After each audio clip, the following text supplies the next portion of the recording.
வயசில் நான் இவ்வளோ பார்த்துட்டேன்.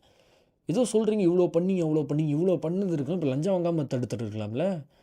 சரி, இது உங்களால் முடியல, இது உங்களுக்கு வக்கே இல்லைன்னு வச்சுக்கலாம். நீங்கள் வந்து கஞ்சாவே இல்லை தமிழ்நாட்டில்னு சொல்கிறீங்களே, டெய்லி என்ன நடந்துகிட்ருக்கு? ஒருத்தர் ரோட்டில் போகிறவனை வெட்டுறான், ரோட்டில் போகிற பொண்ணை வெட்டுறான். இப்போது கோயம்புத்தூரில் ரோட்டில் போயிட்டுருக்கு ஒரு பொண்ணை குத்திருக்கான். ரோட்டில் ஜங்ஷனில் நடந்து போகிறதுக்கு வயசானவங்களை பிடிச்சி அடிக்கிறானுங்க கஞ்சா போதையில். இதெல்லாம் என்ன தடுத்து கேட்டிங்க?